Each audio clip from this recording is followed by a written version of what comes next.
Banjo सिनेमाचा आपल्याला अप्रूप आहे कारण मराठीतला सुपरहिट दिग्दर्शक रवी जाधवची ही पहिली हिंदी फिल्म आहे।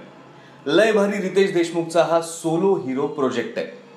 आता हेच अप्रूप जर शेवटपर्यंत म्हणजे क्लायमॅक्स पर्यंत टिकवू शकलात तरच तुम्हाला बँजो आवडू शकेल।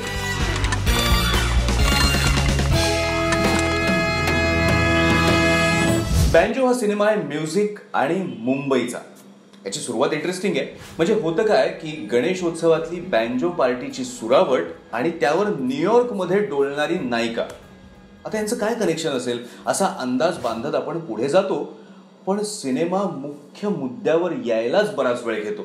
म्हणजे मुंबईतली झोपडपट्टी, तिथली माणसं याच्यामध्ये सिनेमा खूप वेळ अडकतो आणि त्यानंतर जो राडा होतो त्यामध्ये जो मुख्य विषय आहे बँजो पार्टी, त्या विषयावरचा फोकसच निघून जातो।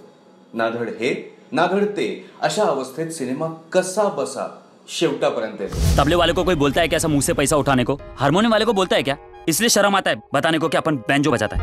ऐसे ही एक बैंड का सबसे सॉलिड मेंबर है तराट। इसको लाइफ में सिर्फ एक ही चीज मांगता है, इज्जत।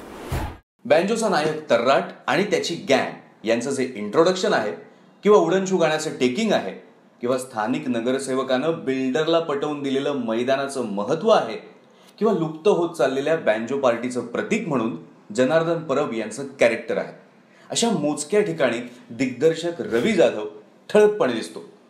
पण आपला हिंदीतला पहिला सिनेमा आहे म्हणून सिनेमावर जी पकड पाहिजे एक दिग्दर्शक म्हणून ती मात्र जाणवत नाही।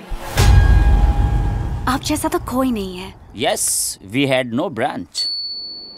या सिनेमातली काही कॅरेक्टर्स ही खूप टाईपकास्ट आहेत। म्हणजे बिल्डर असेल किंवा एखाद्या सामाजिक संस्थेचा चालक असेल, हा अर्थात काही ओळखीचे मराठी चेहरे आहेत आणि यात ठळकपणे सांगायचं तर आनंद इंगळे। म्हणजे आनंद इंगळेला बघताना असा उगाच डोक्यात विचार आला की पुढे जाऊन हा हिंदीतल्या बोमंदी राणीची जागा घेऊ शकतो।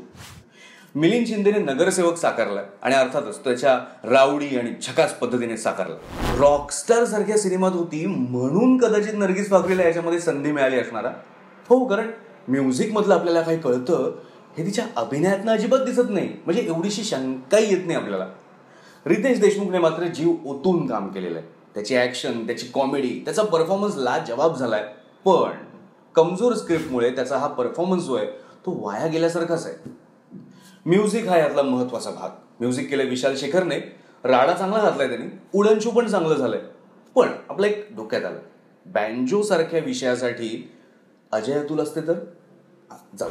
रवी जाधवच्या या पहिल्या हिंदी सिनेमाला म्हणजे बँजोला मी देतोय 2.5 म्हणजे 2.5 पॉपकॉर्न। आणि आता सैराट डीव्हीडी कुणाला मिळणार हे सांगायची वेळ आलेली आहे। सैराट डीव्हीडी जिंकणारे या आठवड्यातले विजेते आहेत विजय गचांडे आणि पायल व्हीके। दोघांचेही अभिनंदन। पण सैराट डीव्हीडी तुम्हाला तेव्हाच मिळेल जेव्हा तुम्ही आम्हाला ईमेल कराल। ईमेल आयडी आहे popcorn@adbhutcreatives.com।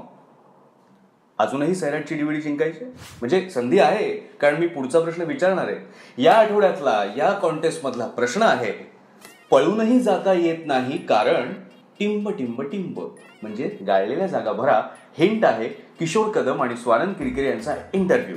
तुम्हाला या प्रश्नाचं उत्तर द्यायचंय याच व्हिडिओ खाली कमेंट बॉक्स मध्ये 27 सप्टेंबर रात्री 12 वाजेपर्यंत, आणि 30 सप्टेंबरला आम्ही याचे विजेते घोषित करू। विजेत्यांना मिळणार आहे व्हिडिओ पॅलेसच्या सौजन्यानं सैराटची डीव्हीडी विथ स्पेशल फीचर्स।